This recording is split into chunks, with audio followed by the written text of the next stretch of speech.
الحمد لله الحمد لله رب العالمين والعاقبة للمتقين والصلاة والسلام على أشرف الأنبياء والمرسلين وعلى آله الطيبين الطاهرين وأصحابه الهادين المهديين أما بعد فقد قال الله تبارك وتعالى في الكلام المجيد والفرقان الحميد فأعوذ بالله من الشيطان الرجيم بسم الله الرحمن الرحيم ادعوني استجب لكم صدق الله المولانا العظيم وصدق رسوله النبي الكريم المكين الأمين ونحن على ذلك لمن الشاهدين والشاكرين والحمد لله رب العالمين إن الله وملائكته يصلون على النبي يا أيها الذين آمنوا صلوا عليه وسلموا تسليما اللهم صل على سيدنا محمد وعلى آل سيدنا محمد وبارك وسلم صلوا عليه صلاة وسلام عليك يا حبيبي يا رسول الله صلی اللہ تعالی علیہ وسلم۔ معزز سامعین اکرام، اللہ تبارک و تعالی اپنے کلام پاک میں ارشاد فرما رہا ہے ادعونی استجب لکم، کہ اے میرے بندوں تم جبھی بھی میری بارگاہ میں آؤ گے اور مجھے پکارو گے، مجھ سے مانگو گے، میں تمہاری دعا کو قبول کرتا ہوں، تمہاری کوئی دعا میں رد نہیں کروں گا۔ اللہ تبارک و تعالی اپنے کلام پاک میں اپنے بندوں سے فرما رہے ہیں کہ بندوں تمہاری ہر دعا قبول ہوگی، لیکن شرط یہ ہے کہ تم دعا پورے یقین سے مانگو۔ تم دعا مانگو تو اس یقین سے کہ اللہ تبارک و تعالیٰ تمہاری دعا قبول کرے گا۔ اگر یہ یقین تم میں آ جائے تو سمجھ جاؤ کہ تمہاری دعا قبول ہو جائے گی۔ اللہ نے کلام پاک میں اس کا ذکر فرمایا۔ اب حدیث پاک میں حضور علیہ الصلوۃ والسلام فرماتے ہیں من کان للہ کان اللہ لہ، جو بندہ اللہ کا ہو جاتا ہے ساری کائنات اس کی ہو جاتی ہے۔ جو بندہ رب کو راضی کرنے کے لیے اپنی زندگی گزارتا ہے، جو بندہ اللہ اور اس کے رسول کے احکامات پر عمل کرتا ہے، تو اس بندے کے لیے اللہ تبارک و تعالی ساری کائنات کو اس کے تابع کر دیتا ہے۔ حضور علیہ الصلوۃ والسلام نے کئی مقامات پر یہ ارشاد فرمایا کہ اے بندوں اگر تم چاہتے ہو کہ اللہ تبارک و تعالی تمہاری دعائیں قبول فرمائیں تو تمہارے لیے ضروری ہے کہ سب سے پہلے تم اس کی عبادت کے پابند ہو جاؤ۔ اللہ کی ذات پر ایمان اور یقین جتنا مضبوط ہوتا ہے اللہ تعالی بندے کی دعا اتنا جلد قبول کرتا ہے۔ ایمان اور یقین مضبوط ہونا چاہیے اللہ کی ذات پر۔ حضرت امیر معاویہ رضی اللہ تعالیٰ عنہ کا جب دور تھا، اس دور میں افریقہ کو فتح کرنا تھا، تو حضرت امیر معاویہ رضی اللہ تعالیٰ عنہ نے حضرت عقبہ بن نافع رضی اللہ تعالیٰ عنہ کو لشکر اسلام کا سپہ سالار بنایا اور انہیں حکم دیا کہ یہ تمہاری ذمہ داری ہے کہ تم اس جنگ کو فتح کرو، اس لشکر کو لے جاؤ اور افریقہ کے جنگلات پر اور وہاں کے اطراف کے علاقوں پر، شہروں پر حملہ کرو تاکہ اسلام کا پرچم بلند رہے۔ اسلام کی حقانیت اور اسلام کو آگے بڑھانے کے لیے آپ نے اس لشکر کو تیار کیا۔ حضرت عقبہ بن نافع رضی اللہ تعالیٰ عنہ لشکر اسلام کو لے کر آپ نے جب افریقہ کا رخ کیا، وہ ایسا گھنا جنگل تھا کہ جہاں پر دن کے وقت میں بھی نہ کوئی روشنی نظر آتی نہ کوئی انسان نظر آتا۔ اتنا گھنا افریقہ کا جنگل تھا کہ جس میں ہر قسم کے درندے، ہر قسم کے وحشی جانور رہا کرتے تھے۔ کوئی انسان اگر وہاں پر چلا جائے تو وہ زندہ لوٹ کر واپس نہیں آتا تھا۔ ایسا ہیبت ناک اور ایسا خوفناک وہ جنگل تھا۔ تو جب حضرت نافع بن عقبہ بن نافع رضی اللہ تعالیٰ عنہ آپ نے اپنا لشکر اسلام لے کر افریقہ کے جنگلوں میں آپ داخل ہوئے تو آپ نے اس جنگل میں کھڑے ہو کر اعلان کیا، آپ نے کہا کہ اے اس جنگل میں رہنے والے تمام جانوروں، ہم یہاں پر اللہ کے دین کے لیے آئے ہوئے ہیں، ہم یہاں پر دین کی خدمت کرنا چاہتے ہیں، ہم یہاں پر جو لوگ بھٹکے ہوئے ہیں انہیں سیدھی راہ پر لانا چاہتے ہیں، جو لوگ انسانیت کو بھول گئے ہیں انہیں انسانیت کا درس دینا چاہتے ہیں، جو لوگ اللہ رسول کو بھلائے ہوئے ہیں ان لوگوں تک اللہ اور اس کے رسول کا پیغام ہم پہنچانے کے لیے آئے ہوئے ہیں، اور ہم نے اس جنگل کو اپنا مسکن بنایا، ہم یہیں پر رہنا چاہتے ہیں، ہم یہیں پر اپنا ڈیرا ڈالیں گے، لہذا تمہارے لیے حکم ہے کہ فوراً جنگل چھوڑ کر تم سارے کے سارے جانور باہر چلے جاؤ۔ اللہ اکبر! آپ غور کرے کہ حضور علیہ السلام کے ایک صحابی رسول حضرت عقبہ بن نافع رضی اللہ تعالیٰ عنہ جنگل میں کھڑے ہو کر جانوروں کو حکم دے رہے ہیں، شیروں کو حکم دے رہے ہیں، اسدوں کو حکم دے رہے ہیں، بچھوؤں کو حکم دے رہے ہیں، جتنے بھی زہریلے جانور ہیں ہر ایک کو حکم دے رہے ہیں کہ تمہارے لیے یہ حکم ہے تم جنگل چھوڑ دو، کیونکہ ہم مصطفیٰ کے غلام ہیں اور حضور کے دین کو پھیلانے کے لیے یہاں پر آئے ہوئے ہیں اور لوگوں کو دین کی دعوت دینے کے لیے یہاں پر ہم رکنا چاہتے ہیں، لہٰذا تم یہ بستی چھوڑ دو، یہ جنگل چھوڑ دو۔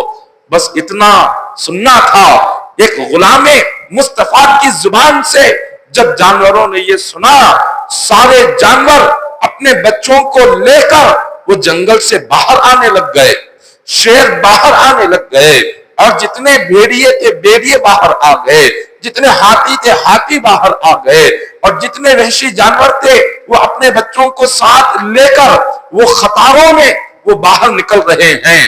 یہ سارا منظر اس افریقہ کے جتنے لوگ جنگلوں میں رہتے تھے، جو جنگلی لوگ تھے، جو وحشی تھے، جنہیں نہ انسانیت کی خبر تھی، جنہیں نہ اللہ کی خبر تھی، نہ رسول کی خبر تھی، نہ جنہیں توحید پتا تھا، نہ جنہیں نماز پتا تھا، نہ جنہیں روزہ پتا تھا، نہ جنہیں دین پتا تھا، نہ اسلام پتا تھا، وہ تو جنگل میں رہنے والے تھے، انہوں نے جنگل چھوڑ کر کبھی وہ باہر نہیں گئے، انہیں کچھ پتا نہیں تھا۔ جب انہوں نے دیکھا کہ مصطفیٰ کے غلام بس ایک حکم دیتے ہیں، زہریلے جانور اور وحشی درندے یہ سارے کے سارے ان کی ایک بات پر، ان کے ایک حکم پر یہ جنگل چھوڑ کر جا رہے ہیں، انہیں یقین ہو گیا یہ جس دین کو لے کر آئے ہیں وہ یقیناً سچا دین ہے، یہ جس دین کی دعوت دینا چاہتے ہیں وہ سچا اسلام ہے۔ انہوں نے یہ منظر دیکھ کر صحابہ کرام کے قدموں میں گرے اور کلمہ پڑھ کے مسلمان بن گئے، وہ مومن بن گئے۔ وہ اسلام کیسے لے کر آئے؟ وہ غلامان مصطفیٰ کا ایمان انہوں نے دیکھا، حضور کے غلاموں کا جو ایمان تھا اتنا مضبوط ایمان کہ بس ان کی زبان سے ایک جانوروں کو حکم ملتا ہے، جنگلی جانور اپنے تمام جنگل چھوڑ کر وہ باہر چلے جاتے ہیں۔ یہ غلامان مصطفیٰ کا اتنا مضبوط ایمان دیکھ کر وہ تمام افریقہ کے جو وحشی لوگ تھے سب نے کلمہ پڑھا اور سارے کے سارے مومن بن گئے۔ اور اسی طرح جب حضرت عقبہ بن نافع رضی اللہ تعالیٰ عنہ آپ نے افریقہ کے 2 شہروں کو فتح کیا، جب ان شہروں کو آپ نے فتح کیا جس میں ایک الجزائر ہے اور مراکش ہے، یہ 2 جو شہر تھے افریقہ کے، ان 2 شہروں پر اسلام کا پرچم لہرایا گیا، یہ 2 شہر اسلام میں داخل کیے گئے۔ اب اس کے بعد عقبہ بن نافع رضی اللہ تعالیٰ عنہ آپ آگے بڑھے تاکہ اور لوگوں کو دین کی دعوت دے، تاکہ اسلام کو پھیلائے، اور فتوحات حاصل کرے اور اسلام کے لیے دوسرے شہروں پر کامیابی حاصل کرے۔ جب آپ آگے بڑھے تو آپ نے دیکھا کہ وہاں پر ایک بہت سا بڑا سا سمندر ہے۔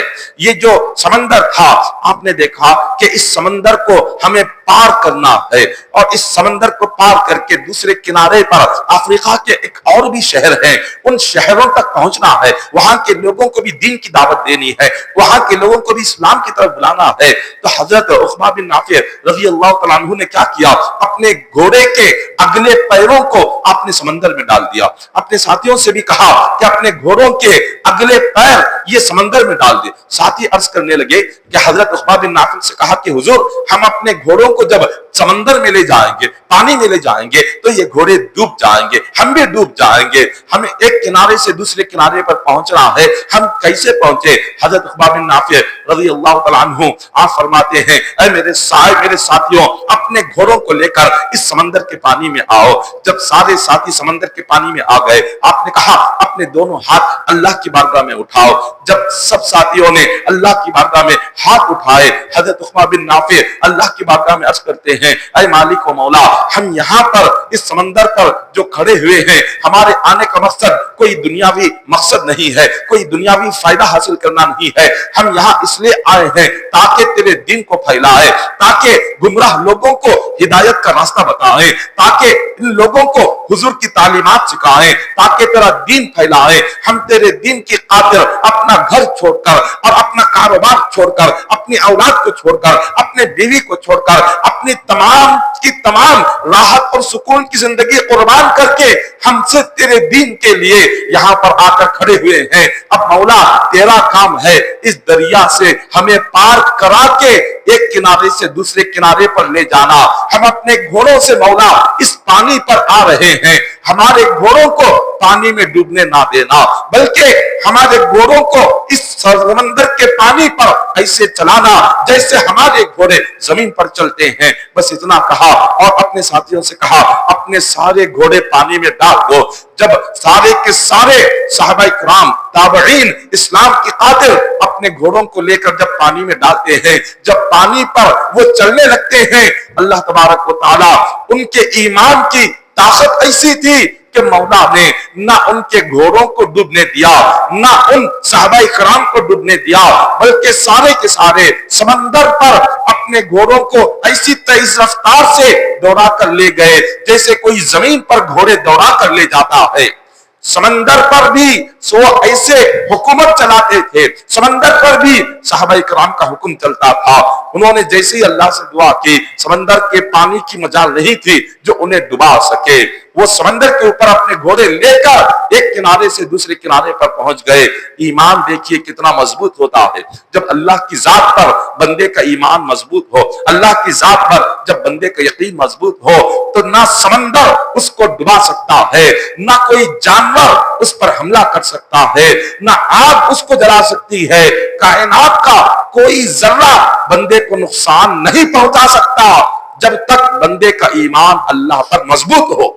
ایمان اللہ پر مضبوط ہونا چاہیے، اللہ کی ذات پر یقین مضبوط ہونا چاہیے۔ ایمان اگر کمزور ہو گیا تو اس کے بعد دنیا کی ہر شے بندے کو تکلیف پہنچائے گی، ایک چھوٹی سی چھوٹی چونٹی بھی بندے کو تکلیف پہنچائے گی اگر اللہ پر ایمان کمزور ہو جائے۔ حضرت عقبہ بن نافع رضی اللہ تعالیٰ عنہ آپ افریقہ کے کئی سارے شہروں کو اسلامی ملکوں میں، اسلامی شہروں میں داخل ہوتے ہوئے وہاں کے لوگوں کو کلمہ پڑھا کر انہیں سیدھی راہ بتاتے ہوئے، وہاں کے شہروں پر فتح کرتے ہوئے، وہاں کے شہروں کو اسلامی شہر میں داخل کرتے ہوئے آگے بڑھے۔ تو آپ اپنے ساتھیوں کو لے کر، اسلامی لشکر کو لے کر عقبہ بن نافع ایک ایسے میدان میں پہنچے جہاں پر پانی ہی نہیں تھا۔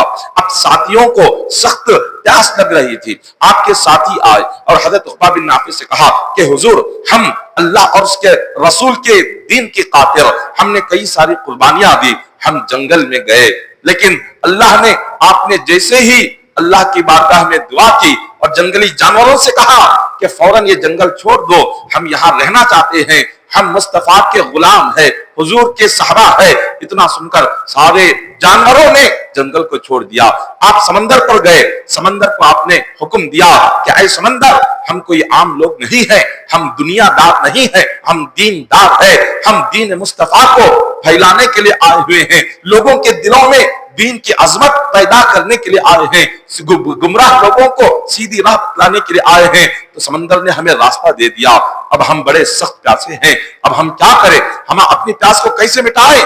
یہ تو ایک سنسان میدان ہے، ریگستان ہے، یہاں پر نہ کوئی پانی نظر آ رہا ہے، نہ پانی کی کوئی نہر نظر آ رہی ہے، نہ کوئی ندی ہے، نہ کوئی تالاب ہے، ہم اپنے اس پیاس کو کیسے بجھائیں؟ حضرت عقبہ بن نافع اپنی سواری سے نیچے اترتے ہیں، 2 رکعت نفل نماز پڑھتے ہیں، خدا کی بارگاہ میں عرض کرتے ہیں، اے مالک و مولا، ہم تیرے بندے تیرے دین کے کام کے لیے نکلے ہوئے ہیں، ہمیں پیاس تڑپا رہی ہے، پیاس ستا رہی ہے، مولا ہماری پیاس کو بجھا دے، ہمارے لیے پانی کا انتظام کر دے۔ بس 2 رکعت پڑھ کے یہ دعا مانگنا تھا، ابھی دعا ختم نہیں ہوئی، یہ گھوڑا حضرت عقبہ بن نافع جس پر سوار تھے، اس گھوڑے نے زمین کو ایک ٹھوکر ماری، ایک ٹھوکر لگنا تھا، اللہ نے اسی جگہ سے پانی کی نہر کو جاری فرما دیا، پانی کی نہر جاری ہو گئی، اور ایسے پانی کی نہر جاری ہوئی جتنے وہاں پر صحابہ کرام تھے، تابعین تھے، عقبہ بن نافع کے ساتھ جتنا لشکر اسلام تھا، وہ سارا لشکر اسلام پیٹ بھر کر انہوں نے پانی کو پیا، اپنی پیاس کو بجھایا۔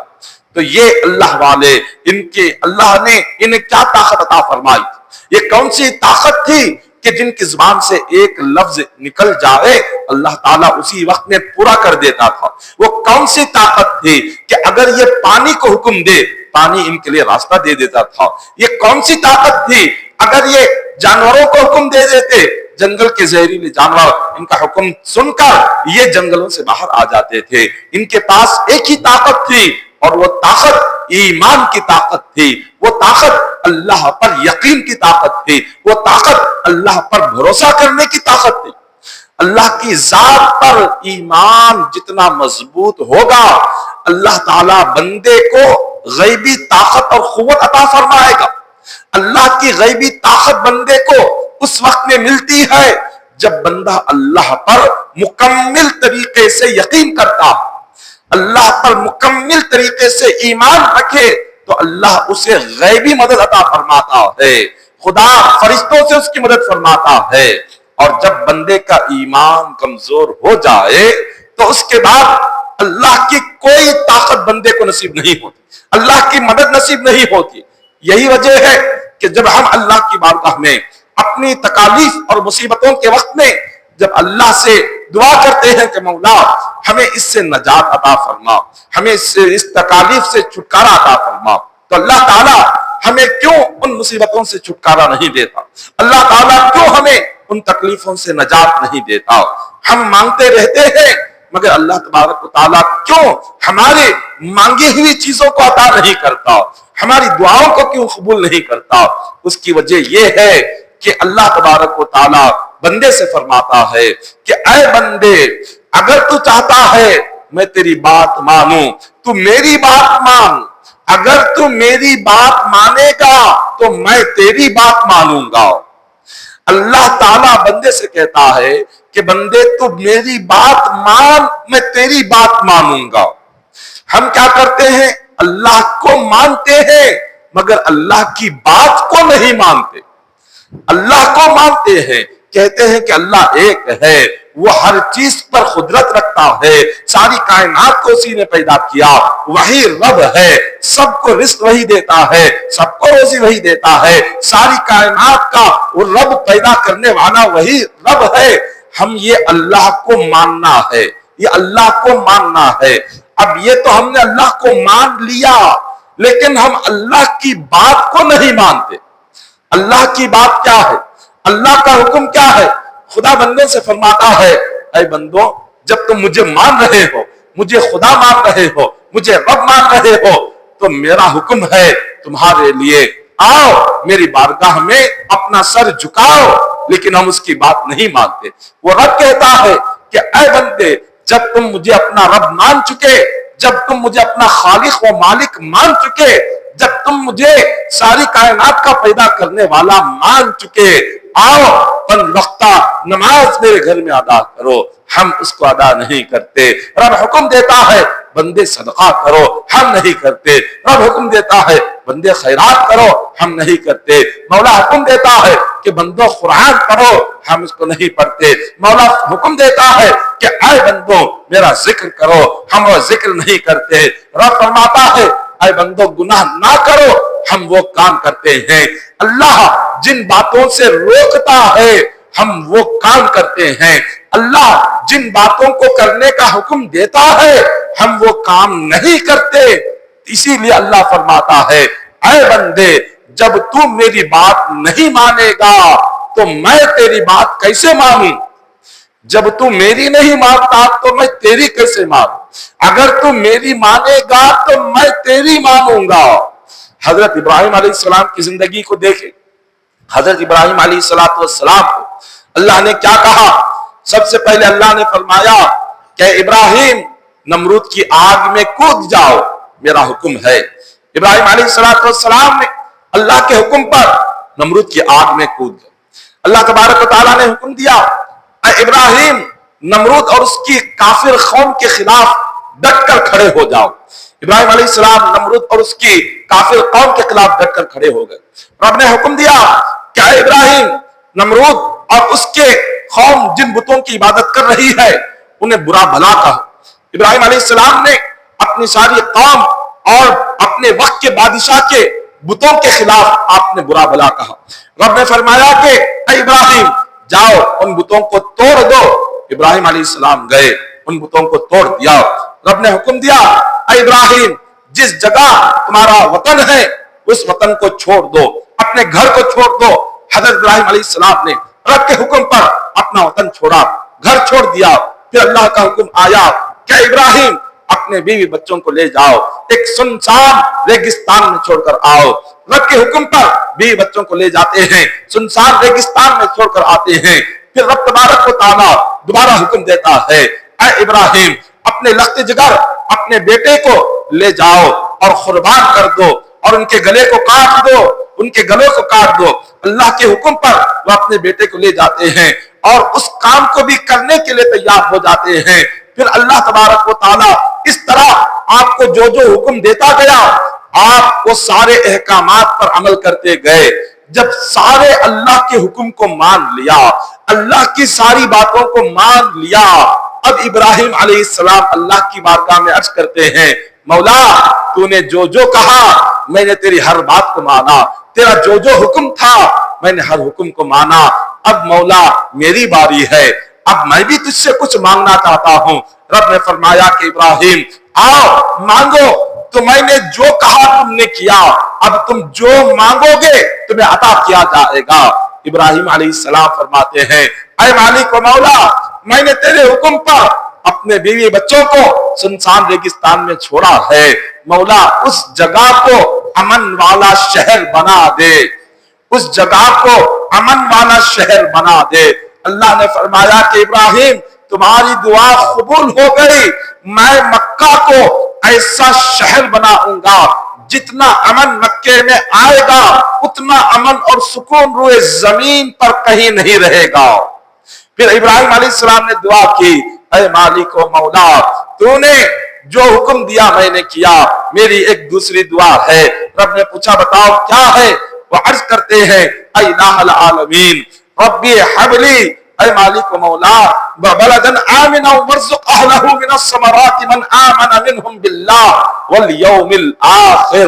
مولا جہاں میں اپنے بیوی بچوں کو چھوڑ کر آیا ہوں وہاں کھانے کی کمی ہے، پینے کی کمی ہے، پھلوں کی کمی ہے، میووں کی کمی ہے، رزق کی کمی ہے۔ مولا میں دعا کرتا ہوں یہ جو آج ریگستان ہے یہاں پر اتنا رزق عطا فرما کہ قیامت تک اس سرزمین پر کبھی رزق کی کمی نہ آئے، کبھی اس سرزمین مکہ میں نہ رزق کی کمی آئے، نہ پھلوں کی کمی آئے، نہ روزی کی کمی آئے۔ اللہ نے دعا قبول فرما لیا۔ روئے زمین پر جہاں کہیں پر بھی تندرستی آ سکتی ہے، رزق کی کمی آ سکتی ہے، مگر قیامت تک مکہ اور مدینہ کی سرزمین پر نہ رزق کی کمی آئے گی، نہ روزی کی کمی آئے گی، نہ پھلوں کی کمی آئے گی۔ کیونکہ ابراہیم علیہ السلام نے اللہ کی بارگاہ میں دعا کی تھی کہ مولا میری درخواست ہے کہ جس جگہ میرے بیوی بچوں کو میں چھوڑ کر آیا ہوں وہاں قیامت تک ایسا رزق عطا فرما، ایسے پھل عطا فرما کہ دنیا میں کہیں پر بھی ایسے پھل نہ ہو جو پھل مکہ کی سرزمین میں آئے۔ تو مکہ مکرمہ میں، وہاں مکہ کے شہر میں ایسے ایسے پھل ہمیں نظر آتے ہیں جو روئے زمین پر کہیں وہ پھل نظر نہیں آتے۔ تو یہ ابراہیم علیہ السلام نے دعا کی، اللہ نے فوراً دعا قبول فرما دیا۔ آپ نے تیسری دعا کی، آپ نے فرمایا ربنا وابعث فیہم رسولا منہم یتلو علیہم آیاتک، اے مالک و مولا جو آخری نبی تو بھیجنا چاہتا ہے اس آخری نبی کو میری اولاد میں بھیج، میری اولاد میں آخری نبی کو پیدا فرما۔ اللہ نے فرمایا کہ ابراہیم تمہاری یہ دعا بھی قبول کر لیتا ہوں۔ پھر ابراہیم علیہ السلام نے چوتھی دعا کی کہ مولا تیری بارگاہ میں یہ دعا ہے میرا ذکر قیامت تک لوگوں کی زبانوں پر جاری رہے۔ رب نے فرمایا کہ ابراہیم میں تمہارا ذکر اپنے قرآن میں جگہ جگہ پر ایسے کروں گا کہ قیامت تک تمہارا ذکر قرآن میں بھی رہے گا، حدیث میں بھی رہے گا۔ اور اللہ نے عبادت جو نماز ہے، نماز میں بھی رب نے درود ابراہیم پڑھنے کا حکم دیا۔ ویسے تو درود تو بہت سارے ہیں، درود غوثیہ ہے، درود تنجنا ہے، درود مقدس ہے، درود تاج ہے، اتنے سارے درودوں کے ہونے کے باوجود اللہ نے درود ابراہیم ہی نماز میں پڑھنے کا حکم کیوں دیا؟ کیونکہ ابراہیم علیہ السلام نے دعا مانگی تھی کہ اے مالک و مولا میرا ذکر تا قیامت دنیا میں باقی رہے۔ رب نے اس دعا کو قبول کر لیا۔ نمازوں میں اللہ نے ان پر درود پڑھنے کا اس امت محمدیہ کو حکم دے دیا، اللہ نے یہ حکم ہمیں عطا فرما دیا۔ تو یہ دعا یہ کب قبول ہوئی؟ جب ابراہیم علیہ السلام نے اللہ کی بات کو مانا تب اللہ نے ان کی بات کو مانا۔ جب ابراہیم علیہ السلام نے پہلے اللہ کے حکم کو مانتے چلے گئے، رب نے جو جو کہا، جس طریقے سے زندگی گزارنے کا حکم دیا آپ نے اس طرح سے زندگی گزاری۔ اب اس کے بعد جیسے ہی ہاتھ اٹھائے ان کی دعا کے الفاظ ختم ہونے سے پہلے اللہ نے ان کی دعا کو قبول فرما لیا۔ تو بات یہی ہے کہ جب بندہ اللہ کے احکامات پر عمل کرتا ہے، جیسے مولا بندے کو زندگی گزارنے کا حکم دیتا ہے ویسے بندہ جب زندگی گزار لیتا ہے تب اللہ اس کی زبان سے نکلی ہوئی ایک ایک دعا کو قبول فرماتا ہے۔ ہمیں سب سے پہلے اس طرح ہمیں بننا ہے، ہمیں اپنے آپ کو اس قابل بنانا ہے، خود کو اس لائق بنانا ہے کہ جب ہم اللہ کی بارگاہ میں زبان کھولے تو اللہ ہماری زبان کی تاثیر کو پوری کر دے۔ تو زبان کی تاثیر بہت اثر رکھتی ہے۔ زبان میں اگر تاثیر ہو ایک لمحے میں دعائیں قبول ہوتی ہے، زبان میں اگر تاثیر نہ ہو تو آپ جو چاہے پڑھ لے اس بندے کے کوئی مسئلہ حل نہیں ہوتا۔ حضرت نظام الدین اولیاء محبوب الہی کے پاس ایک شخص آیا اور کہنے لگا کہ حضور میں بہت غریب ہوں اور میری لڑکی کا نکاح بہت قریب ہے، نکاح کے لیے بہت سارے انتظامات کرنے ہیں اور میرے پاس کچھ رقم نہیں ہے کہ جس سے میں نکاح کا انتظام کروں۔ حضرت محبوب الہی فرماتے ہیں کہ جاؤ وہاں آگے مٹی کا ڈھیلا پڑا ہوا ہے، اس مٹی کے ڈھیلے کو لے کر آؤ۔ وہ شخص گیا اور اس نے مٹی کا ڈھیلا لا کر حضرت نظام الدین اولیاء محبوب الہی کے ہاتھ میں دے دیا۔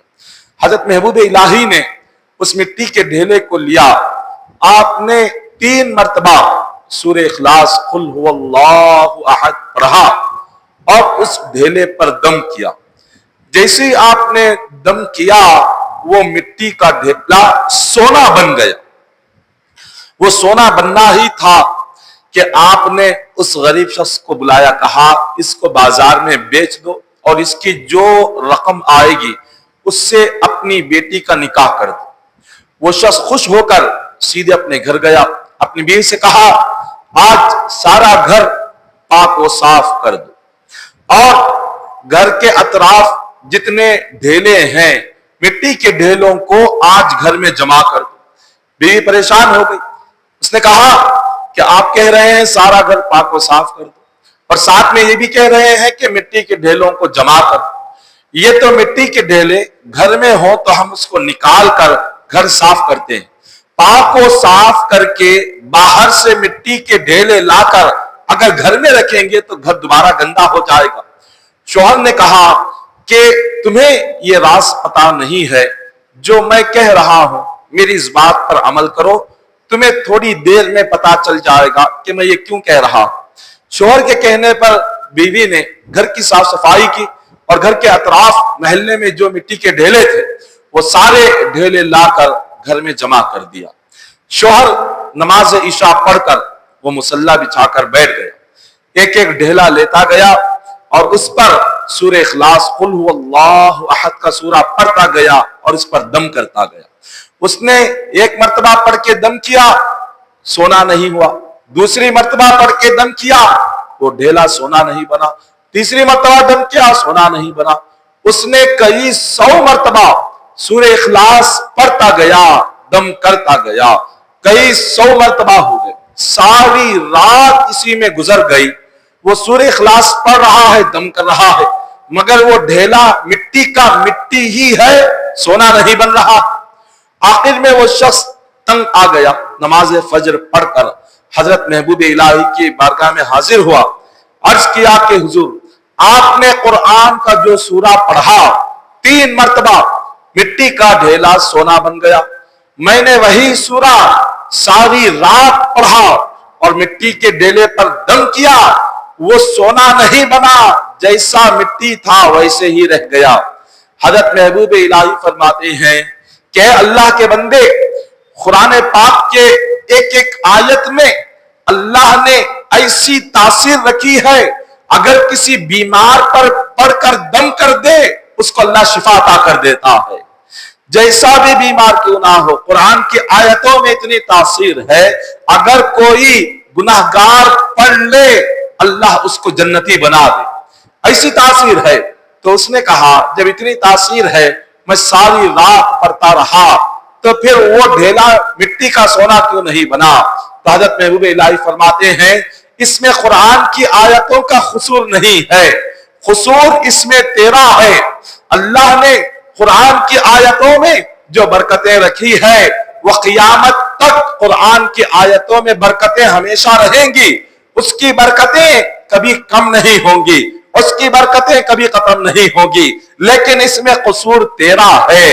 تو نے تو صرف یہ دیکھا کہ میں نے پڑھ کر دم کیا وہ سونا بن گیا، تو نے یہ نہیں دیکھا کہ اس کے پیچھے میں نے کتنی محنت کی ہے، میری کئی سالوں کی محنت تھی، میں نے اپنی زندگی اللہ کی رضا کے لیے گزاری ہے۔ اگر تو چاہتا ہے کہ یہ مٹی کا ڈھیلا سونا بن جائے تو سب سے پہلے نظام الدین جیسی زبان لے کر آ، اللہ اس مٹی کو سونا بنا دے گا۔ تیری زبان تو ہے مگر تیری زبان میں نظام الدین محبوب الہی کی تاثیر نہیں ہے، تیری زبان تو ہے مگر اس زبان سے تو جھوٹ بھی بولتا ہے، غیبت بھی کرتا ہے، چغلی بھی کرتا ہے، گالیاں بھی دیتا ہے، شراب بھی پیتا ہے، حرام بھی کھاتا ہے، اللہ کی ناراضگی بھی کرتا ہے اور بے حیائی کی باتیں بھی کرتا ہے۔ وہ سارے گناہ اپنی زبان سے کر کے اسی زبان سے جب قرآن پڑھے گا تو قرآن کی تاثیر کہاں ظاہر ہوگی، کہاں ظاہر ہوگی؟ زبان میں اگر تاثیر ہو، اللہ تعالیٰ جو زبان سے نکل جائے مولا اسے پورا کر دیتا۔ اگر زبان میں تاثیر نہیں ہے تو آپ جتنا بھی دعا مانگ لے دعا کہاں سے قبول ہوگی؟ زبان میں تاثیر نہیں ہے تو جتنا بھی قرآن پڑھ لے اس کی برکت کہاں سے نصیب ہوگی؟ زبان میں اگر تاثیر نہیں ہے جتنا بھی ذکر کر لے اللہ تعالیٰ اس ذکر کا فائدہ کہاں سے عطا کرے گا؟ سب سے پہلے زبان کو صحیح رکھے، زبان سب سے پہلے پاکیزہ ہونا چاہیے۔ زبان پاکیزہ کب ہوتی ہے؟ جب اس زبان سے جھوٹ نہ نکلے تو زبان پاکیزہ رہتی ہے، جب اس زبان سے غیبت نہ نکلے زبان پاکیزہ رہتی ہے، جب اس زبان سے کسی کی برائی نہ نکلے زبان پاکیزہ رہتی ہے، جب اس زبان سے گالیاں نہ نکلے زبان پاکیزہ رہتی ہے، جب اس زبان سے قرآن کی آیتیں نکلے تو زبان پاکیزہ رہتی ہے۔ جب زبان کو ہم ہر گناہ سے بچائیں گے اس کے بعد جو مانگیں گے اللہ تعالیٰ فوراً بندے کو عطا فرما دیتا ہے۔ حضرت خالد بن ولید رضی اللہ تعالیٰ عنہ حضور کے صحابی رسول ہے۔ آپ دیکھیں اللہ تبارک و تعالیٰ کی ذات پر صحابہ کا ایمان کتنا مضبوط تھا۔ حضرت خالد بن ولید ایران کو گئے، ایران فتح کرنا تھا۔ ایران پر اس زمانے میں جو حکومت تھی وہ پارسیوں کی حکومت۔ پارسی کون ہے؟ جو آگ کی عبادت کرتے ہیں، آگ کو خدا مانتے ہیں۔ تو ان پارسیوں کی حکومت ایران پر تھی۔ حضرت خالد بن ولید ایران پہنچے، لوگوں کو دین کی طرف بلایا اور ان پارسیوں سے کہا کہ اے پارسیوں، جس آگ کی تم عبادت کرتے ہو خدا سمجھ کر، یہ خدا نہیں ہے۔ خدا وہ ہے اگر وہ آگ کو حکم دے تو وہ جلائے گی، اگر وہ آگ کو حکم نہ دے تو اس آگ میں کیا مجال ہے جو کسی کو جلا سکے۔ آپ نے فرمایا خدا وہ ہوتا ہے جو مردے کو زندہ کرتا ہے اور زندے کو موت عطا کرتا ہے۔ خدا وہ ہوتا ہے جو بندے کو روزے عطا کرتا ہے۔ خدا وہ ہوتا ہے جو بندے کو بیماری اور شفا عطا کرتا ہے۔ آپ نے کہا تمہاری آگ اللہ کی مخلوق ہے، رب نے اس کو پیدا کیا ہے، اس آگ کی عبادت نہ کرو بلکہ میرے مصطفیٰ پر ایمان لاؤ، میرے خدا کا کلمہ پڑھو، قرآن پر عمل کرو، قرآن پر عمل کرو۔ جب آپ نے کہا کہ اللہ رسول کو مانو، قرآن کو مانو، انہوں نے کہا اگر آپ کا اسلام سچا ہے، اگر آپ کو اپنے ایمان پر اتنا یقین ہے، اپنے اللہ رسول پر اتنا یقین ہے، قرآن پر یقین ہے، تو ہمیں کوئی معجزہ بتائے۔ حضرت خالد بن ولید نے ان پارسیوں سے پوچھا بتاؤ تم کیا دیکھنا چاہتے ہو؟ ان مجوسیوں میں ایک شخص ایک زہر لے کر آئے، اس نے کہا یہ ایک زہر ہے اور اتنا سخت زہر ہے اگر کوئی اس کا ایک گھونٹ بھی پی لے تو اسی وقت ایک ہی لمحے میں وہ مر جائے گا، ایک لمحے میں اس پر موت واقع ہو جائے گی۔ یہ زہر میں آپ کو لا کر دے رہا ہوں، اگر واقعے میں آپ کا اسلام سچا ہے، آپ کا خدا سچا ہے، آپ جس رسول کا کلمہ پڑھتے ہو وہ سچے نبی ہے، وہ قرآن جس کی تم تلاوت کرتے ہو یہ واقعی میں اللہ کی ہی کتاب ہے، تو یہ زہر ہمارے سامنے پی لو۔ اگر تم زندہ رہ گئے ہمیں یقین ہو جائے گا کہ اسلام سچا مذہب ہے۔ حضرت خالد بن ولید نے کیا کیا؟ آپ نے اس زہر کی بوتل کو پکڑا اور قرآن کی ایک آیت کو پڑھا۔ جب ہم قرآن کھولتے ہیں سب سے پہلے ہمیں کیا نظر آتا ہے؟ چھوٹی سی آیت جس کو ہر مسلمان یاد رکھتا ہے، وہ ہے بسم اللہ الرحمن الرحیم۔ حضرت خالد بن ولید نے زہر کی بوتل کو پکڑا، بسم اللہ الرحمن الرحیم پڑھا، اس زہر کو آپ نے پی لیا۔ جتنی شیشی میں زہر تھا سارا کا زہر پی لیا، مگر اللہ کی شان دیکھیے، نہ آپ کو موت آئی، نہ آپ مرے، نہ زمین پر گرے، بلکہ اللہ نے اس زہر سے پہلے سے زیادہ طاقت عطا فرما دی تھی۔ نہ زہر کا اثر آپ پر ہوا، نہ زہر سے موت طاری ہوئی، نہ زہر سے کوئی تکلیف ہوئی، آپ نے پی لیا، بوتل کو پھینک دیا۔ جب ایران کے ان مشرکوں نے، آگ کی عبادت کرنے والے پارسیوں نے جب یہ منظر دیکھا، آپ کے قدموں میں گر کر کہا آپ کا قرآن سچا ہے، آپ کے نبی سچے ہیں، ہم ابھی کلمہ پڑھ کے مسلمان بن جاتے ہیں۔ یہ قرآن کی ایک آیت دیکھیے، قرآن پاک میں کتنی آیتیں ہیں؟ 6666 آیتیں قرآن پاک کی، ان میں سے ایک چھوٹی آیت بسم اللہ الرحمن الرحیم میں جب اللہ نے اتنی تاثیر رکھی ہے کہ اگر اس کو پڑھ کر کوئی زہر پی لے تو زہر کا اثر نہیں ہو رہا ہے، تو سوچیں قرآن کی ساری آیتیں 6666 آیتوں میں اللہ نے کتنی برکت رکھی ہوگی، کتنی برکتیں اللہ نے رکھی ہوگی۔ لیکن وہ برکتیں ہمیں کیوں نہیں مل رہی ہے؟ وہ برکتیں ہمیں نصیب کیوں نہیں ہو رہی ہے؟ ان برکتوں سے ہمیں فائدہ کیوں نہیں پہنچ رہا ہے؟ بات یہ ہے ہماری زبان میں وہ تاثیر نہیں ہے جس سے ہم قرآن کی برکت کو حاصل کریں، ہماری زبان میں وہ تاثیر نہیں ہے، ہمارے جسم گناہوں میں ڈوبے ہوئے ہیں، ہمارے دل گندے ہو چکے ہیں، گناہوں سے، ہمارا ایمان اللہ پر کمزور ہو گیا ہے، ہمارا ایمان قرآن پر کمزور ہو گیا ہے، ہماری محبت حضور پر کمزور ہو گئی ہے۔ جب ایسا کمزور ایمان ہوگا تو قرآن کی برکت کہاں نصیب ہوگی؟ کہاں سے وہ برکت نصیب ہوگی؟ ایمان سب سے زیادہ دل میں مضبوط ہونا چاہیے۔ اللہ پر جتنا یقین مضبوط ہوگا اللہ اتنی غیبی مدد عطا فرمائے گا۔ آج تھوڑی سی مشکل آ جائے ہم اللہ سے شکوہ کرنے لگتے ہیں، اللہ سے شکایت کرنے لگتے ہیں، اللہ کو برا بھلا کہنے لگتے ہیں کہ اللہ نے ہمارے ساتھ ایسا کیوں کیا، اللہ نے ہمارے ساتھ ایسا کیوں کیا، دوسرے سارے لوگوں کو اللہ یہ دے رہا ہے، فلاں چیز دے رہا ہے، ہمیں کیوں نہیں دے رہا؟ ایسی باتیں زبان سے آ جاتی ہے۔ تو ایسی باتیں کرنے والا اس کے دل میں اللہ پر یقین کہاں ہے، ایمان کہاں ہے؟ اللہ پر اگر یقین ہوتا تو وہ یہ کہتا کہ اے اللہ تو مجھے جس حال میں بھی رکھے میں تیرا شکر ادا کرتا ہوں۔ اگر اللہ پر ایمان مضبوط ہو جائے، اللہ پر یقین مضبوط ہو جائے تو وہ بندہ کیا کہتا ہے کہ مولا اگر تو کھلائے گا تو بھی تیرا شکر ادا کروں گا، بھوکا رکھے گا تو بھی تیرا شکر ادا کروں گا، بیماری دے گا تو بھی تیرا شکر ادا کروں گا، اگر صحت مند دے گا تو بھی تیرا شکر ادا کروں گا، اگر تو مجھ سے کوئی چھین لے گا نعمت تب بھی تیرا شکر ادا کروں گا، اگر کوئی نعمت دے دے گا تب بھی شکر ادا کروں گا، مولا اگر تو مجھے غمگین بنا دے تب بھی میں تیری عبادت کروں گا، اگر تو مجھے کوئی خوشی بھی ادا کر دے تب بھی تیری عبادت کروں گا۔ یا بندے کے دل میں یہ خیال پیدا ہوتا اگر اللہ پر ایمان مضبوط ہو۔ جب اللہ پر ایمان مضبوط نہ ہو تو بندہ اللہ سے ناراض ہو جاتا، اللہ سے شکایت کرتا، اللہ سے شکوہ کرتا ہے، ایسا کیوں کیا اللہ نے، ویسا کیوں کیا ہے، یہ ہرگز نہیں کہنا چاہیے۔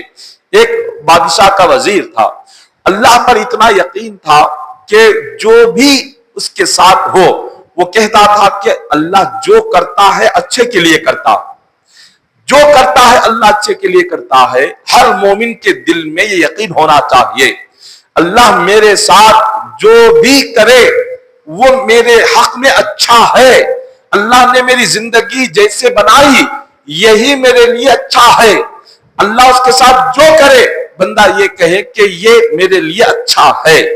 تو وزیر کی عادت تھی کہ وہ کہتا تھا اللہ جو کرتا ہے اچھے کے لیے کرتا ہے۔ بادشاہ کوئی چیز کاٹ رہا تھا، کوئی چیز کاٹتے کاٹتے اس کی انگلی کٹ گئی، انگلی کٹ گئی اور خون بے انتہا نکلنے لگا۔ وہ وزیر کے پاس گیا، وزیر سے کہنے لگا کہ دیکھو میری انگلی کٹ گئی ہے اور انگلی سے بے انتہا خون نکل رہا ہے، مجھے بہت درد اور تکلیف ہو رہی ہے۔ وزیر کہنے لگا اللہ جو کرتا ہے اچھے کے لیے کرتا ہے۔ بادشاہ کو بڑا جلال آیا، بادشاہ کہنے لگا کہ میری انگلی کٹ گئی، خون بہ رہا ہے، تکلیف ہو رہی ہے، درد ہو رہا ہے، یہ میرا وزیر ہو کر میرے غم میں شامل ہونے کی بجائے، میرا درد بانٹنے کی بجائے، افسوس کرنے کی بجائے، غم کرنے کی بجائے یہ کہتا ہے کہ یہ جو ہوا اچھا ہوا، اللہ جو کرتا ہے اچھے کے لیے کرتا ہے۔ یہاں انگلی کٹ گئی کیا اچھا ہوا، خون بہ رہا ہے کیا اچھا ہوا، درد ہو رہا ہے کیا اچھا ہوا، تکلیف ہو رہی ہے کیا اچھا ہوا۔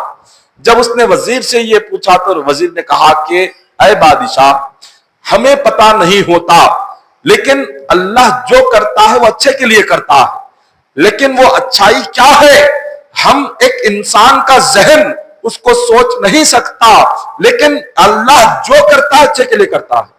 بادشاہ بڑا ناراض ہوا، جلال میں آیا، اس نے اپنے سپاہیوں سے کہا اس کو پکڑو اور قید خانے میں ڈال دو، قیدی بنا دو، اس لیے کہ اس نے میرے غم پر، میری انگلی کٹنے پر بھی اس نے کہا کہ اچھا ہوا ہے، اس کو لے جاؤ قید خانے میں ڈال دو۔ اب لے جا کر سپاہیوں نے اس وزیر کو قید خانے میں بند کر دیا۔ اب بادشاہ دوسرے دن وہ شکار کے لیے جنگل کی طرف گیا، شکار کرتے کرتے وہ کافی آگے نکل گیا، جو پیچھے سپاہی تھے وہ چھوٹ گئے، وہ راستہ بھٹک کر ایک قبیلے میں چلا گیا۔ جب وہ قبیلے میں گیا تو اس نے دیکھا وہاں پر وحشی لوگ ہیں، وہاں پر ایسے درندہ صفت لوگ ہیں جو انسان کو کاٹتے ہیں اور اس کا گوشت کھاتے ہیں، اور ان کے خاص بت ہیں، ان بتوں کی وہ وحشی لوگ عبادت کرتے ہیں۔ جب بادشاہ ان وحشیوں کے قبیلے میں پہنچا، ان وحشیوں نے اس کو پکڑ کر رسی سے باندھ دیا اور خوشی کا اظہار کرنے لگے۔ بادشاہ نے پوچھا تم اتنا خوش کیوں ہو رہے ہو مجھے پکڑ کر؟ تو وحشی لوگ کہنے لگے دراصل بات یہ ہے کہ ہم سال میں ایک مرتبہ ہمارے بتوں کے نام سے ایک انسان کی قربانی دیتے ہیں۔ ہم سوچ رہے تھے کہ ہمیں کل اپنے بتوں کے نام سے انسان کی قربانی دینا ہے، تو ہم کس انسان کی قربانی دے؟ ہم سوچ رہے تھے، اب تو ہمارے قبیلے میں آ گیا، اب ہمارا سارا قبیلہ یہ سوچ رہا ہے کہ کل ہم اپنے بت کے آگے تیرے سر کو کٹا کر تیری قربانی دے کر اپنے بت کو خوش کریں گے۔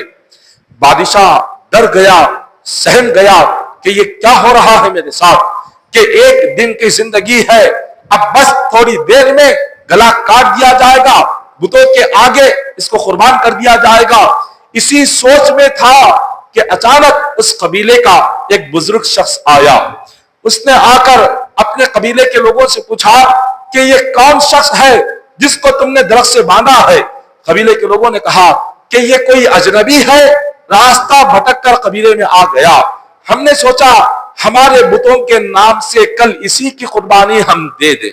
تو جو بزرگ شخص تھا اس نے کہا بتوں کے نام پر جو قربانی ہوتی ہے سب سے پہلے ہمیں یہ دیکھنا ہے کہ اس میں عیب ہے یا نہیں ہے۔ جس طرح ہم قربانی کے جانور کو ذبح کرنے سے پہلے دیکھتے ہیں کہ عیب ہے یا نہیں ہے، جس جانور میں عیب ہو جیسے اس کی قربانی قبول نہیں ہوتی۔ وہاں جو قبیلے تھے، جو وحشی قبیلے تھے، ان قبیلوں کا بھی طریقہ یہ تھا، ان کا قانون یہ تھا کہ جس انسان کو بت کے نام سے قربان کر رہے ہیں اس میں کوئی عیب نہیں ہونا چاہیے۔ اگر عیب ہوگا تو وہ بت ان کی قربانی قبول نہیں کرے گا۔ یہ ان کا باطل عقیدہ تھا، یہ ان کا ماننا تھا۔ تو وہ جو بزرگ شخص آیا تھا اس نے کہا پہلے اچھی طرح سے اس شخص کو جانچ لے، اچھی طرح سے اس کو دیکھ لو کہ اس میں کوئی عیب ہے یا نہیں ہے۔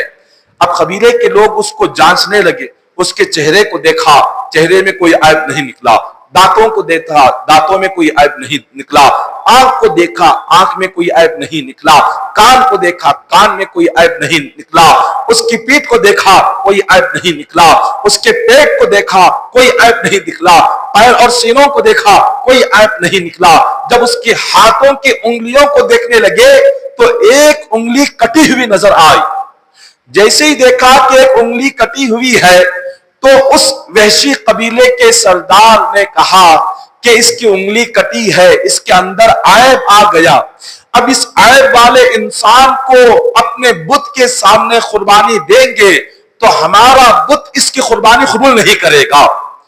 تو اس قبیلے کے سردار نے کہا اس کو کھول دو، اس کو آزاد کر دو۔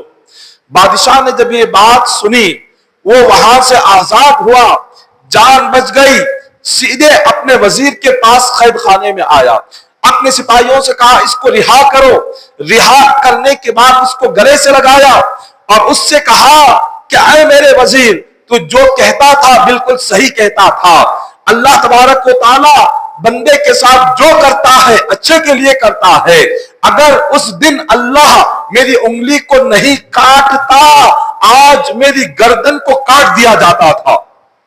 اللہ نے میری گردن کو، میری جان کو بچایا ایک انگلی کے ذریعے سے، میری ایک انگلی کٹ گئی، میری جان بچ گئی، میری گردن بچ گئی، لیکن اس وقت میں سمجھ نہیں آتا جب کسی کے ساتھ برا ہو رہا ہو، جب ہم سمجھتے ہیں کہ ہمارے ساتھ برا ہو رہا ہے تو اس وقت میں بندہ یہ سوچتا ہے اللہ میرے ساتھ اتنا برا کیوں کر رہا ہے، اللہ کیوں میری محنت کو کامیاب نہیں بنا رہا، اللہ کیوں میری کوشش کو کامیاب نہیں بنا رہا، اللہ تعالیٰ میری مانگی ہوئی چیز کیوں عطا نہیں کر رہا۔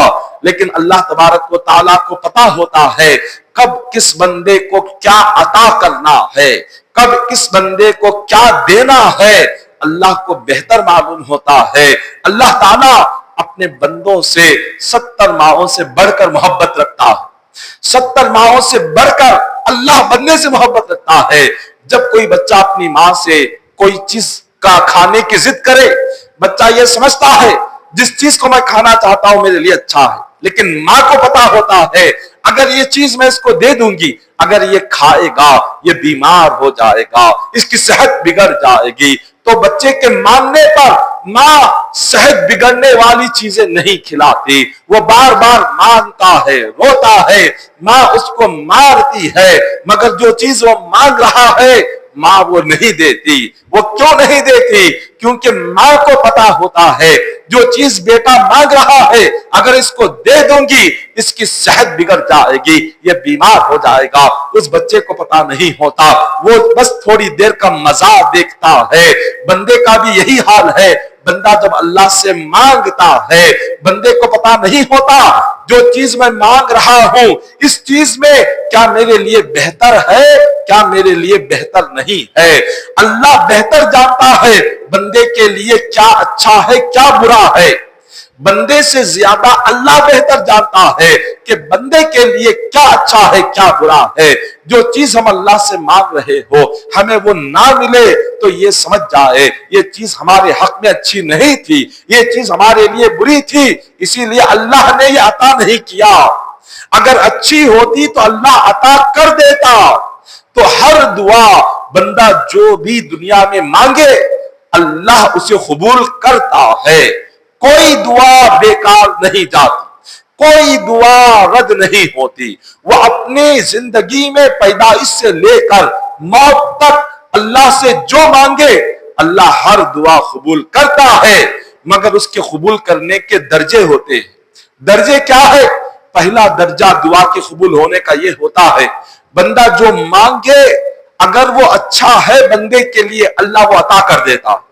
کبھی ہم جو دعا مانگتے ہیں پوری ہو جاتی ہے، تو وہ اگر جو مانگ رہا ہے بندہ اگر وہ چیز اس کے لیے اچھی ہے اللہ دعا قبول کر کے وہ چیز عطا کر دیتا۔ اور جب بندہ مانگے اور وہ چیز اس کے حق میں اچھی نہیں ہے تو اللہ اس کے بدلے میں اس سے بہتر کوئی دوسری چیز عطا کر دیتا، اس سے بہتر دوسری چیز عطا کرتا ہے۔ ہم یہ سوچتے ہیں میں نے فلاں چیز کے لیے دعا کی، فلاں کام کے لیے دعا کی، وہ کام نہیں بنا، وہ چیز نہیں ملی، لیکن اللہ اس کے بدلے میں دوسرا کام بنا دیتا ہے، اس کے بدلے میں اللہ دوسری چیز بندے کو عطا کر دیتا۔ یہ دعا کے قبول ہونے کا دوسرا درجہ ہے۔ ایک تیسرا درجہ ہے کہ جب بندہ اللہ سے کوئی چیز مانگے دعا کرے تو اللہ تعالی اس کے بدلے میں جو مانگ رہا ہے اگر وہ بہتر نہیں وہ چیز عطا نہیں کر کے اگر اس پر کوئی آنے والی مصیبت ہو تو اللہ ٹال دیتا، جبکہ اس نے اس کی دعا نہیں کی ہوتی، وہ دوسری چیز کی دعا کیا ہوا ہوتا ہے، وہ دوسری چیز کی دعا کے صدقے میں اللہ آنے والی کوئی مصیبت ہو تو ٹال دیتا ہے، آنے والی بیماری ہو تو ٹال دیتا ہے، آنے والی کوئی بلا ہو تو ٹال دیتا ہے، آنے والا کوئی غم ہو تو ٹال دیتا ہے، آنے والی کوئی مشکل ہو تو ٹال دیتا ہے، آنے والی کوئی پریشانی ہو تو ٹال دیتا ہے۔ ہم نام لے کر اس مشکل کے لیے دعا نہیں کیے ہوتے، ہم کسی دوسری چیز کے لیے دعا کیے ہوتے ہیں، اس کا اثر کسی دوسری چیز پر ہوتا ہے۔ یہ دعا کے قبول ہونے کا تیسرا درجہ ہے۔ اب دعا کے قبول ہونے کا ایک چوتھا درجہ بھی ہے۔ چوتھا درجہ یہ ہے کہ جب بندہ اللہ سے مانگتا رہتا ہے کہ مولا مجھے فلاں چیز عطا فرما دے، اللہ فرماتا ہے کہ بندے تیرے لیے جو تو یہاں مانگ رہا ہے یہ تو 70-80 سال کی زندگی ہے، یہاں تو جو مانگ رہا ہے اگر یہاں دے دوں گا تو دعا کا اثر ختم ہو جائے گا، یہاں لے کر تو 60-70 سال میں سب کچھ ختم کر دے گا۔ اللہ فرماتا ہے کہ بندے تو مانگ، میں تیری ہر دعا کو جمع کر کے رکھتا ہوں، تو مانگ میں جمع کرتا ہوں۔ بندہ یہاں مانگتے جاتا ہے کچھ نہیں ملتا، وہ یہ سوچتا ہے کہ اللہ میری نہیں سن رہا، اللہ میری دعا نہیں قبول کر رہا۔ رب فرماتا ہے بندے تو دنیا میں جو مانگتا ہے مانگ لے، میں اس کو جمع کر کے رکھ رہا ہوں، جب تو قیامت کے دن آئے گا سارے لوگوں کے سامنے تجھے سب کچھ عطا فرماؤں گا۔ حدیث پاک میں ہے ایک بندہ قیامت کے دن اللہ کی بارگاہ میں پیش کیا جائے گا تو اللہ تبارک و تعالی فرشتوں سے فرمائے گا اس کا نامہ اعمال پڑھ کر سناؤ۔ فرشتے جب نامہ اعمال پڑھ رہے ہوں گے تو نامہ اعمال میں ایسی بھی نیکیاں ہوں گی کہ اس بندے نے کبھی نہیں کی ہوں. وہ عرض کرے گا کہ مولا میرے نامہ اعمال میں ایسی نیکیاں ہیں جو میں نے دنیا میں کی نہیں، وہ میرے نامہ اعمال میں کیسے آ گئی، کیسے اس کو لکھ دیا گیا؟ اللہ تعالیٰ فرماتے ہیں بندے یقیناً تو نے وہ نیکیاں نہیں کی، وہ عبادت نہیں کی، وہ اعمال نہیں کیے، مگر یاد کر فلاں دن فلاں وقت فلاں جگہ تو نے بیٹھ کر یہ مانگا تھا، میں نے دنیا میں نہیں دیا، آج اس دعا کے بدلے میں تجھے اتنی نیکیاں عطا کرتا ہوں، آج اس دعا کے بدلے میں تجھے اتنا ثواب عطا کرتا ہوں، آج اس دعا کے بدلے میں جنت میں تیرے درجات کو بلند کر دیتا ہوں، آج اس دعا کے بدلے میں تجھے جنت میں محلات عطا کرتا ہوں.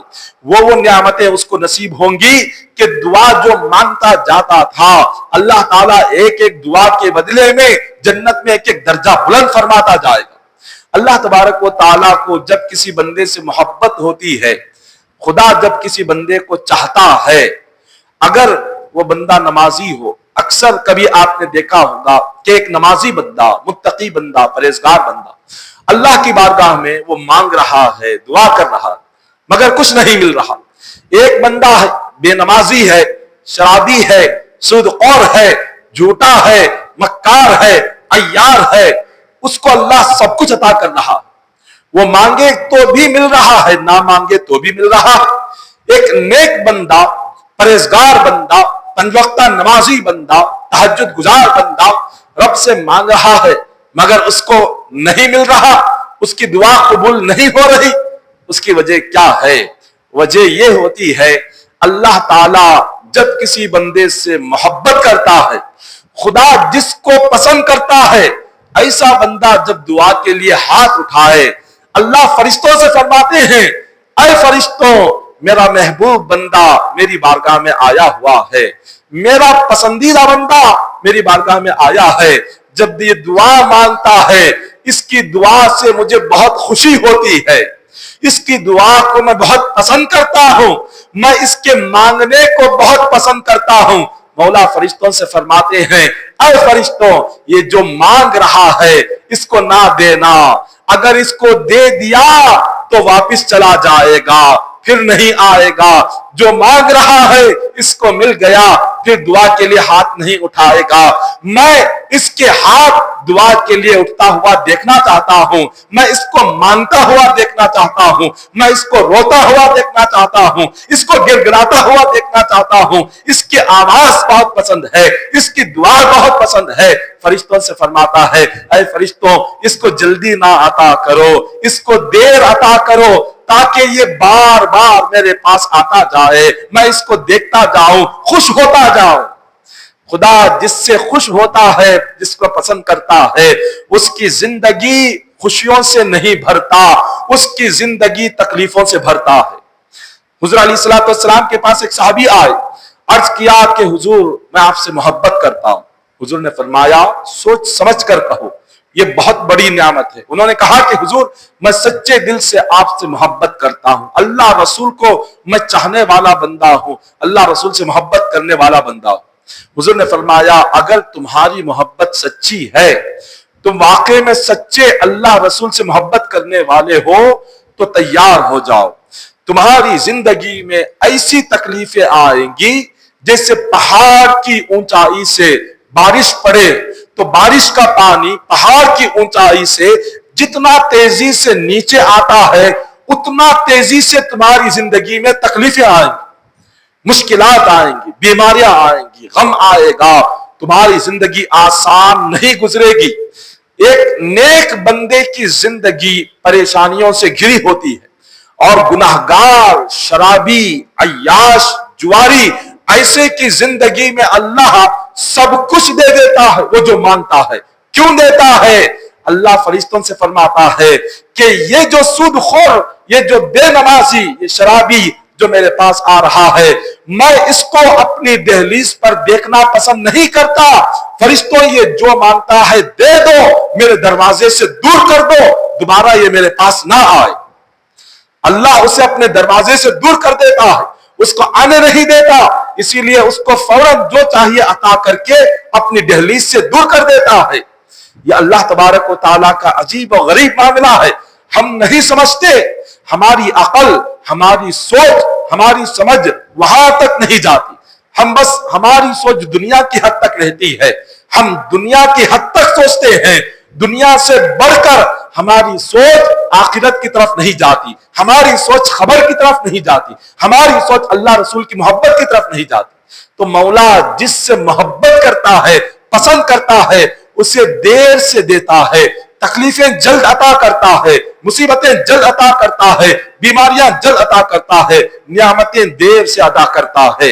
ایک روایت میں آتا ہے، حضرت ابواللیث سمرقندی آپ اپنی کتاب تنبیہ الغافلین میں ایک روایت لکھتے ہیں کہ ایک مومن اور کافر دونوں ایک دریا کے کنارے بیٹھ کر دونوں مچھلیاں پکڑ رہے تھے. مومن بسم اللہ الرحمن الرحیم کہہ کر اپنا جال ڈال رہا تھا، لیکن اس کے جال میں گھنٹوں ہو جاتے تھے، ایک مچھلی نہیں آتی تھی. کافر بتوں کا نام لے کر وہ جال ڈالتا تھا. بتوں کا نام لے کر جال ڈالنا تھا کہ 5-10 منٹ میں کئی 100 مچھلیاں اس کے جال میں آ جاتی تھی. یہ بڑی سمجھنے والی بات.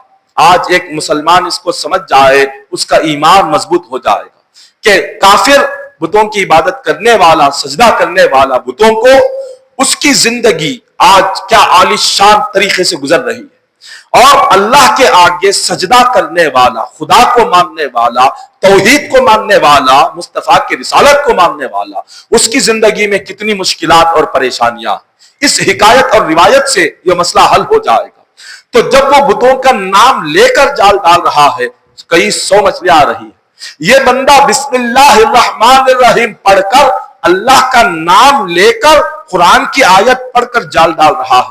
صبح سے شام ہو گئی، ایک مچھلی نہیں ملی. صبح سے شام ہو گئی. فرشتے عرض کرنے لگے یہ منظر دیکھ کر، مولا یہ کیا معاملہ ہے کہ یہاں پر کافر بتوں کا نام لے کر جال ڈال رہا ہے، اس کو تو کئی 100 مچھلیاں 5-10 منٹ میں دے رہا، اور یہ بندہ بسم اللہ الرحمن الرحیم پڑھ کر، تیرا نام لے کر، قرآن کی آیت پڑھ کر، تجھ پر یقین رکھ کر، بھروسہ رکھ کر جالا ڈال رہا ہے. شام ہو گئی، اس کو ایک مچھلی نہیں ملی. یہ واپس جائے گا، گھر میں کچھ کھانے کو نہیں، یہ بھی بھوکا رہے گا، بھی بچے بھوکے رہیں گے، تنگستی میں زندگی گزارے گا. وہ کافر کیسے اپنی زندگی عیش و آرام سے گزار رہا ہے؟ یہ کیا راز ہے؟ اللہ تعالیٰ نے فرمایا، فرشتوں آؤ، آج تمہیں یہ راز بتاتا کہ یہ جو کافر بندہ صبح سے شام تک جو محنت کی، میں نے اس کی محنت کا پھل دنیا میں عطا کر دیا. آخرت میں اس کے لیے محنت کا کوئی پھل نہیں ہے. میں نے اس کے گناہوں کی وجہ سے دیکھو جہنم میں کیا عذاب تیار کر رکھا. فرشتے جہنم میں جا کر جب اس کا عذاب دیکھتے ہیں تو عرض کرتے ہیں کہ مولا اگر اس کافر کو پتا چل جائے اس کے گناہوں کی وجہ سے تو نے جہنم میں کیا عذاب رکھا ہے، تو وہ دعا کرے گا کہ مولا میری ساری دنیا کی نعمت لے لے، میری دنیا کا عیش و آرام لے لے، سب کچھ لے لے، مگر اس جہنم سے مجھے نجات عطا کر. کافر اگر جہنم ایک لمحے کے لیے دیکھ لے، اپنی ساری دنیا کا عیش و آرام قربان کر کے بس ایک ہی دعا کرے گا کہ مولا مجھے کچھ نہیں چاہیے مگر جہنم سے آزادی عطا کر دے. اللہ نے فرمایا کافر کی محنت کا پھل دنیا میں دے دیا، موت کے بعد صرف جہنم کا عذاب اس کے لیے میں نے مقرر کر دیا. اب اللہ نے کہا آؤ ایمان والے کی زندگی بھی بتاؤ. ایمان والا بسم اللہ الرحمن الرحیم پڑھنے والا صبح سے شام تک محنت کرنے کے بعد بھی خالی ہاتھ جا رہا ہے، بھوکا جا رہا ہے. جنت میں تمہیں بتاتا ہوں، صبح سے شام تک جو محنت کی میں نے اس کا جو صلہ جو جنت میں رکھا ہے، جا کر فرشتوں دیکھو. فرشتوں نے جا کر جب ایک مومن بندے کا مقام، اس کا درجہ جنت میں دیکھا تو عرض کیا کہ مولا اگر اس مومن کو پتا چل جائے اس کی محنت کا بدلہ جو تو نے جنت میں رکھا ہے، وہ مومن کہے گا کہ مولا مجھے دنیا میں کچھ نہیں چاہیے، مجھے ساری زندگی غم دے دے، مشکلات دے دے، بیماریاں دے دے، مصیبتیں دے دے، تو زندگی میں جو چاہے تکلیفیں دے، سب کچھ برداشت کر لوں گا، مگر اس ساری تکلیف کا بدلہ مجھے جنت میں عطا فرما، دنیا میں عطا مت فرما. اللہ تعالیٰ مومن کو اگر پتا چل جائے کہ جنت کیا ہے تو وہ یہ کہے گا کہ مولا دنیا کچھ نہیں چاہیے، دنیا کے میرے سارے عمل محنت اور عبادت کا صلہ دنیا میں نہ دے، مجھے آخرت میں جنت میں عطا فرما۔ اللہ مومن کی محنت کا صلہ اسے جنت میں عطا کرتا ہے، کافر کی محنت کا صلہ دنیا میں دے کے ختم کر دیتا ہے۔ ہمارے پاس صبر نہیں ہے، اللہ کی ذات پر یقین نہیں ہے، اللہ کی ذات پر بھروسہ نہیں ہے۔ ہم چاہتے ہیں جو کچھ ملے یہی ملے، ابھی ملے، آج ملے، اسی وقت مل جائے۔ جو کچھ ہونا ہو اچھا برا اسی دنیا میں آنکھ بند کرنے سے پہلے سب کچھ لے لے، سب کچھ کھا لے، سب کچھ پی لے، اچھا بھی دیکھ لے، برا بھی دیکھ لے، خوشیاں بھی دیکھ لے، غم بھی دیکھ لے، سب کچھ یہیں پر دیکھ کر یہیں پر لے کر مرنا چاہتے ہیں۔ ہمیں یقین نہیں جنت ہے، یہ زبان سے کہتے ہیں، اگر جنت کا یقین دل میں ہوتا تو بندہ کبھی دنیا کی تکلیف پر آنسو نہیں بہاتا، دنیا کی مصیبت پر کبھی روتا نہیں۔ اگر آخرت کی تکلیف آ جائے تو روتا، اس کو یقین ہوتا کہ یہاں کا کیا ہے، 70-80 سال کی بات تو مجھے جانا تو جنت میں ہی ہے، یہاں کی زندگی کیا ہے۔ ہم یہاں کی چیزوں پر روتے ہیں، کچھ مل جائے خوش ہو جاتے ہیں، اور کچھ نہ ملے غم مناتے ہیں، تڑپتے ہیں، بلکتے ہیں، روتے ہیں۔ ایک مسلمان نے یہ سمجھ لیا کہ اس کی جنت بھی دنیا میں ہی ہے، جہنم بھی دنیا بھی ہے۔ ہم نے سب کچھ اسی کو سمجھ رکھا ہے، اسی لیے یہاں کی تھوڑی سی تکلیف پر تڑپ جاتے ہیں، کوئی تھوڑی سی خوشی مل گئی تو اتنا خوش ہو جاتے ہیں کہ اللہ کو بھی بھول جاتے ہیں، رسول کو بھی بھول جاتے ہیں، عبادات بھی بھول جاتے ہیں۔ یہ ایک مومن کی زندگی کا طریقہ ہرگز نہیں ہے، یہ ایک مومن کی زندگی کا شیوا نہیں ہے۔ روایتوں میں آتا ہے کہ اللہ تبارک و تعالی کبھی بندے کو دے کر آزماتا ہے، کبھی بندے کو لے کر آزماتا ہے۔ کبھی اللہ دیتا ہے، دیکھیں بندہ لے کر کیا مجھے عبادت کرنے کے لیے آتا ہے یا نہیں آتا ہے۔ کبھی چھین کر آزماتا ہے، میں نے بندے سے سب کچھ چھین لیا، اب دیکھوں کیا سب کچھ لینے کے بعد بھی میری بارگاہ میں آ کر سر جھکاتا ہے یا نہیں جھکاتا۔ آج ہمارا معاملہ یہ ہے، اللہ سب کچھ دے تو بھی کوئی نماز پڑھنے والا نہیں، اللہ سب کچھ لے لے تو بھی کوئی نماز پڑھنے والا نہیں۔ نہ اللہ دے تو اس کی شکر پر کوئی آ کر 5 وقتہ نماز بھی ادا نہیں کر رہا، اللہ سب کچھ لے لے تو اس غم میں آ کر کوئی سجدہ بھی نہیں کر رہا۔ آج ایسی حالت ہماری ہو گئی ہے۔ شیطان ایک شخص کے ساتھ سفر کرنے لگا، وہ مسافر تھا۔ شیطان نے کہا مجھے ایک دن تیرے ساتھ رہنا ہے، مجھے موقع دے، میں تیرے ساتھ ایک دن گزارنا چاہتا ہوں۔ اس بندے نے اس کو موقع دے دیا۔ فجر سے لے کر جب سورج نکلا تب سے لے کر سورج ڈوبنے تک، رات تک شیطان اس بندے کے ساتھ سفر کرتا رہا۔ رات کے وقت میں جب اس بندے نے ایک جگہ ڈیرا ڈالا رات گزارنے کے لیے، شیطان اس کو چھوڑ کر بھاگنے لگا۔ وہ جو مسافر بندہ تھا اس نے اس کا ہاتھ پکڑا، کہا صبح سے شام تک تو میرا ساتھی رہا، دوست رہا، اب مجھے چھوڑ کر کہاں بھاگ رہا ہے، اب میرے ساتھ وقت گزار۔ اس نے کہا صبح سے شام تک میں تمہارے ساتھ رہا، میں نے تمہیں دیکھا، تمہاری زندگی کو دیکھا، میں شیطان ہوں، ابلیس ہوں، تمہاری زندگی دیکھ کر مجھے ڈر ہو رہا ہے، اگر میں تیرے ساتھ رہوں گا تو تیرے ساتھ رہنے کی وجہ سے اللہ مجھ پر بھی عذاب نازل کرے گا۔ پہلے ہی میں شیطان ہوں، مجھ پر عذاب تو بہت ہونے والا ہی ہے، اگر تیرے ساتھ رہوں گا تو اللہ تیرے ساتھ رہنے کی وجہ سے ابھی مجھ پر عذاب نازل کرے گا، مجھے تیرے ساتھ رہنے سے ڈر لگ رہا ہے۔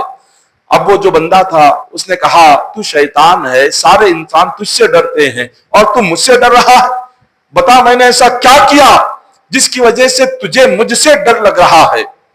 شیطان کہتا ہے کہ آج میں صبح سے شام تک تیرے ساتھ رہا، 5 وقتہ اذان تو نے سنا، 5 وقت اذان سن کر ایک وقت بھی آ کر تو نے نماز ادا نہیں کی، تو مجھے ڈر لگ رہا ہے، میں نے ایک مرتبہ اللہ کی بارگاہ میں سجدہ کرنے سے منع کیا تو اللہ نے مجھے جنت سے دنیا میں اٹھا کر پھینک دیا، اور تو صبح سے لے کر شام تک 5 وقت بھی تو نے سجدہ نہیں کیا، تو میں سوچ رہا ہوں تیرے ساتھ اللہ کیا عذاب نازل کرے گا، تجھ پر کیا عذاب نازل ہوگا جب میرے ایک سجدے سے منع کرنے پر میں جنت سے دنیا میں بھیج دیا گیا، تو صبح سے شام تک 5 مرتبہ میں ایک مرتبہ کی بھی نماز نہیں پڑھا، تو مجھے یہ سوچ کر ڈر لگ رہا ہے کہ اگر میں تیرے ساتھ رہوں گا تو اللہ مجھ پر اور زیادہ عذاب نازل کرے گا۔ اللہ اکبر، شیطان بھی اس بندے سے ڈر کر بھاگتا ہے جو بندہ جو 5 وقت نماز کی پابندی نہیں کرتا۔ نہ یہاں نماز کی فکر ہے، نہ حلال و حرام کی فکر ہے۔ جب بندہ حلال کی فکر نہیں کرتا، حرام کھاتا ہے، جوے سے آنے والی آمدنی کو آج مسلمان کھا رہا ہے، سود سے آنے والی آمدنی کو وہ کھا رہا ہے، ظلم سے آنے والی آمدنی کو کھا رہا ہے، جب ایسا لقمہ حلق کے نیچے اترے گا، حرام کا، سود کا ایک لقمہ حلق کے نیچے اترے گا، 40 دن تک نہ نماز قبول ہوگی نہ روزہ قبول ہوگا۔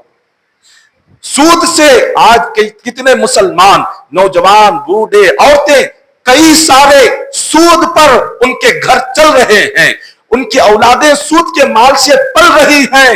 حضور فرماتے ہیں حرام کا ایک لقمہ حلق کے نیچے اتر جائے تو اللہ تعالیٰ 40 دن نہ نماز قبول کرتا ہے نہ روزہ قبول کرتا ہے۔ حضرت عیسیٰ علیہ السلام نے ایک بندے کو دیکھا، ہاتھ اٹھا کر رو رہا تھا، اتنا رو رہا تھا، دعا مانگ رہا تھا، دعا قبول نہیں ہو رہی۔ حضرت عیسیٰ علیہ السلام نے دعا کی کہ مولا اس کا رونا دیکھ کر مجھے ترس آ رہا ہے، کیا تجھے ترس نہیں آ رہا؟ اس کا رونا دیکھ کر مجھے رحم آ رہا ہے، کیا تجھے رحم نہیں آ رہا؟ اللہ تعالیٰ فرماتا ہے کہ اے میرے نبی، یہ جو دعا کے لیے ہاتھ اٹھایا ہے، یہ دعا مانگتے مانگتے اس کے ہاتھ ٹوٹ جائے تب بھی اس کی دعا قبول نہیں کروں گا۔ آنسو بہاتے بہاتے، روتے روتے اس کی آنکھوں کے آنسو کی جگہ خون بھی بہنے لگ جائے، اس کی دعا قبول نہیں کروں گا۔ اللہ کے نبی نے پوچھا کہ مولا کیوں، آخر اس کا کیا گناہ ہے؟ اللہ نے فرمایا اس کا گناہ یہ ہے کہ اس کے جسم پر جو لباس ہے وہ حرام کی کمائی کا لباس ہے۔ حرام کی کمائی کا لباس پہن کر اس کے پیٹ میں جو غذا ہے وہ حرام کی کمائی کی غذا ہے، اس کے پیٹ میں جو پانی ہے وہ حرام کی کمائی کا پانی ہے، اس کے جسم میں جو خون بہ رہا ہے حرام کی کمائی کا خون بہ رہا ہے۔ حرام کی کمائی کے خون سے، کپڑے سے، پانی پی کر، اس کا کھانا کھا کر یہ آ کر میری بارگاہ میں دعا کرے گا تو اس کے ہاتھ ٹوٹ بھی جائے تب بھی اس کی دعا قبول نہیں کروں گا۔ آج نہ حلال کا فرق ہے نہ حرام کا فرق ہے، صرف پیٹ بھرنا مقصد ہے، چاہے حلال سے روزی آئے چاہے حرام سے روزی آئے۔ آج جب مسلمان اپنی زندگی کا مقصد یہ بنا لے تو کیا دعا قبول ہوگی؟ کہاں سے نماز پڑھنے کی توفیق آئے گی؟ حلال رزق حلق سے نیچے اترے گا تو بندے کو نماز پڑھنے کا خیال آئے گا، جب حرام رزق حلق کے نیچے اترے گا تو نہ نماز پڑھنے کا خیال آئے گا، نہ دعا مانگنے کا خیال آئے گا، نہ روزہ رکھنے کا خیال آئے گا۔ تو لہٰذا آپ تمام اللہ کی بارگاہ میں آج سے دعا کریں کہ ہم اپنی زندگی میں 5 وقتہ نماز کی پابندی کریں گے اور رزق حلال ہم کھائیں گے۔ دعا ہے کہ اللہ تعالی ہم تمام کو کہنے سننے سے بڑھ کر عمل کرنے کی توفیق عطا فرمائے۔ الہ العالمین، اے مالک و مولا باری تعالی ہم تمام کی جائز حاجتوں کو پورا فرما، مولا ہم تمام کو رزق حلال عطا فرما، مولا ہمیں 5 وقتہ نماز جماعت کے ساتھ پابندی کے ساتھ پڑھنے کی توفیق عطا فرما، مولا ہمیں تہجد گزار بنا دے، ایمان پر موت نصیب فرما، کلمے کی موت نصیب فرما، عذاب قبر سے نجات عطا فرما، عذاب جہنم سے نجات عطا فرما، پل صراط کا راستہ آسان فرما، بغیر حساب کے جنت کا داخلہ نصیب فرما، ہمارے والدین کی مغفرت بخشش فرما، ہمارے والدین کی قبر کو جنت کا باغ بنا دے، ہماری قبروں میں قرآن پاک کا نور عطا فرما، حضور علیہ الصلوۃ والسلام پر کثرت سے درود پڑھنے کی توفیق عطا فرما۔ الہ العالمین ہم تمام کو حج بیت اللہ کی سعادت نصیب فرما، گنبد خضرا کی زیارت نصیب فرما، مولا ہم تمام کی جائز دعاؤں کو اپنے فضل و کرم سے آقا علیہ الصلوۃ والسلام کے وسیلے سے قبول فرما۔